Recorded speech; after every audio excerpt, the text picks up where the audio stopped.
নাহমাদুহু ওয়া নুসাল্লি আলা রাসূলিহিল কারীম, আম্মা বা'দ। সম্মানিত হাজিরিন, মুহররম মাস ইসলামী পঞ্জিকার প্রথম মাস। রাসূলুল্লাহ সাল্লাল্লাহু আলাইহি ওয়াসাল্লামের সময়ে ও তার পূর্বে রোমান, পার্সিয়ান ও অন্যান্য জাতির মধ্যে তাদের নিজস্ব ক্যালেন্ডার বা পঞ্জিকা প্রচলিত ছিল। আরবদের মধ্যে কোনো নির্ধারিত বর্ষ গণনা পদ্ধতি ছিল না। বিভিন্ন ঘটনার উপর নির্ভর করে তারিখ বলা হতো, যেমন অমুক ঘটনার অত বৎসর পরে। তারপর খলিফা উমর রাদিয়াল্লাহু আনহুর খিলাফতের তৃতীয় বা চতুর্থ বছর আবু মুসা আশআরী রাদিয়াল্লাহু আনহু তাকে পত্র লিখে জানান যে আপনার সরকারি ফরমানগুলিতে সন তারিখ না থাকায় প্রশাসনিক জটিলতা দেখা দেয়, এজন্য একটি বর্ষপঞ্জি ব্যবহার প্রয়োজন।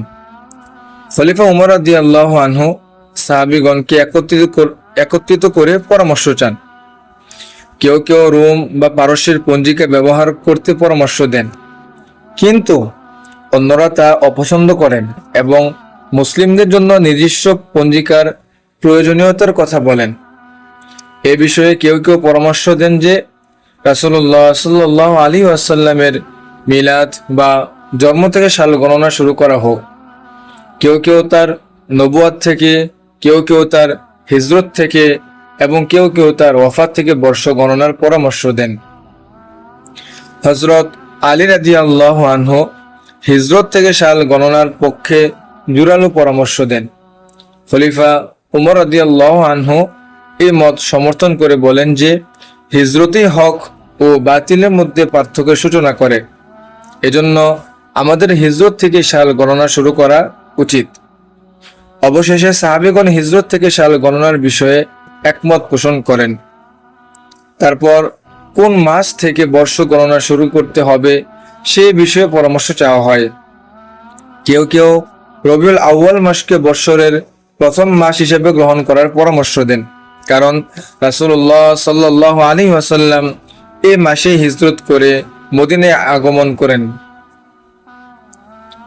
12ই রবিউল আউয়াল তিনি মদিনায় পৌঁছান। কেউ কেউ রমাদান থেকে বর্ষ শুরুর পরামর্শ দেন, কারণ রমাদান মাসে আল্লাহ কোরআন নাজিল করেছেন। সর্বশেষ তারা মুহররম মাস থেকে বর্ষ শুরুর বিষয়ে একমত হন, কারণ এই মাসটি 4টি হারাম বা সম্মানিত মাসের একটি। এছাড়া ইসলামের সর্বশেষ রুকন হজ পালন করে মুসলিমগণ এই মাসেই দেশে ফিরেন। হজ পালনকে বৎসরের সর্বশেষ গুরুত্বপূর্ণ কর্ম ধরে মুহররম মাসকে নতুন বৎসরের শুরু বলে গণ্য করার সিদ্ধান্ত নেওয়া হয়। এভাবে রাসূলুল্লাহ সাল্লাল্লাহু আলাইহি ওয়াসাল্লামের ইন্তেকালের প্রায় 6 বৎসর পরে 16 বা 17 হিজরি সাল থেকে সাহাবীগণের ঐক্যমত্যের ভিত্তিতে হিজরি সাল গণনা শুরু হয়। যদিও হিজরত রবিউল আউয়াল মাসে সংঘটিত হয়, তবুও 2 মাস এগিয়ে সেই বৎসরের মুহররম থেকে বর্ষ গণনা শুরু হয়। প্রিয় হাজিরিন, অত্যন্ত দুঃখজনক বিষয় যে আমরা বাংলাদেশের অধিকাংশ মুসলিম আমাদের ধর্মীয় এই পঞ্জিকা বিষয়ে কোনোই খোঁজ রাখে না। এমনকি আজ কত হিজরি সাল তা অধিকাংশ ধার্মিক মুসলিম বলতে পারবেন না। আমরা যে ইংরেজি সাল ব্যবহার করি তা মোটেও ইংরেজি নয়, বরং তা খ্রিস্ট ধর্মীয়।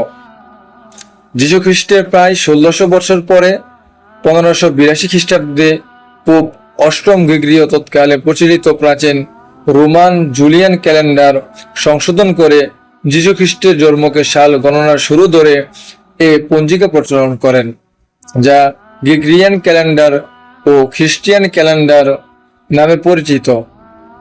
যীশু খ্রিস্টকে প্রভু ও উপাস্য হিসেবে বিশ্বাসের ভিত্তিতে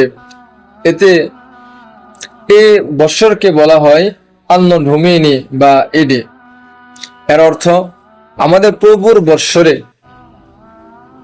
শুধু জাগতিক প্রয়োজনেই নয়, জীবনের সকল কিছুই আমরা এর খ্রিস্ট ধর্মীয় পঞ্জিকা অনুসারে পালন করি। আল্লাহ আমাদেরকে ক্ষমা করুন ও সঠিক পথে পরিচালিত করুন। মুহতারাম, ইসলামী পঞ্জিকা অনুসারে আমরা একটি নতুন বর্ষ শুরু করেছি। নতুনের মধ্যে আমরা পরিবর্তনে আশা ও কামনা অনুভব করে আনন্দিত হই। তবে আমাদের বুঝতে হবে যে মানুষের জীবনের প্রতিটি দিনই নবজীবন। মহান আল্লাহ পাক রব্বুল আলামিন সূরা আনআমের 60 নম্বর আয়াতে তিনি বলেন, ওয়াহুয়াল্লাযী ইয়াতাওয়াফাকুম বিল-লাইলি ওয়া ইয়ালামু মা জারাহতুম বিন-নাহারি সুম্মা ইয়াবআসুকুম ফীহি লিইউকদা আজালুম মুসাম্মা। তিনি রাত্রিকালে তোমাদের মৃত্যু ঘটান এবং তিনি দিনে তোমরা যা করো তিনি তা জানেন। অতঃপর তিনি তোমাদেরকে দিনে পুনরায় জাগিয়ে তোলেন যাতে নির্দিষ্ট মেয়াদ পূর্ণ হয়। এজন্য রাসূলুল্লাহ সাল্লাল্লাহু আলাইহি ওয়াসাল্লাম আমাদেরকে শিক্ষা দিয়েছেন যে প্রতিদিন ভোরে মহান আল্লাহর দরবারে হৃদয় নিংড়ানো কৃতজ্ঞতা ও শুকরিয়া জানিয়ে পরিবর্তনে আকুতি ও সফলতা ও বরকতের প্রার্থনা করে নতুন জীবনের শুরু করতে হবে। আর প্রতিদিন শয়নের সময় ক্ষমা ও রহমতের প্রার্থনা করে মহান আল্লাহর করুণাময় আয়াত্তে নিজের আত্মাকে সমর্পণের দোয়া পাঠের সাথে ঘুমিয়ে পড়তে হবে।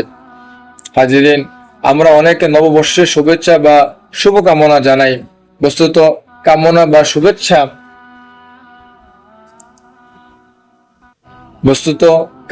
শুভেচ্ছা নয়, দোয়া হলো ইসলামের রীতি। শুভেচ্ছা অর্থ আমাদের মনের ভালো ইচ্ছা, আর মানুষের কামনা বা ইচ্ছার মূল্য কি? মূল্য তো মহান আল্লাহর ইচ্ছার। এজন্য তার দরবারে দোয়া করতে হবে নতুন বছরের সফলতার জন্য। এছাড়া অন্তঃসার শূন্য ইচ্ছা বা কামনা কোনো পরিবর্তন আনে না, বরং পরিবর্তনের সুদূর সংকল্প নতুন বছরকে নতুন ভাবে গড়ার সুদূর ইচ্ছা ও কর্মই পরিবর্তন আনে। কোরআন ও হাদিস নির্দেশনা থেকে আমরা জানি যে সৃষ্টির সেবা ও মানুষের উপকারী জাগতিক জীবনে মহান আল্লাহ রহমত ও বরকত লাভের অন্যতম উপায়। অনুরূপভাবে মানুষের ক্ষতি করা বা ব্যক্তি বা সমাজে অধিকার নষ্ট করা আল্লাহর গজব ও শাস্তি লাভের অন্যতম কারণ। আসুন আমরা সকলে মহান আল্লাহর নির্দেশ মতো তারা ইবাদত ও আনুগত্যের মাধ্যমে মানুষের অধিকার আদায় ও ক্ষতি থেকে বিরত থাকার মাধ্যমে নতুন বছরের সূচনা করি। মহান আল্লাহ আমাদের তৌফিক দিন।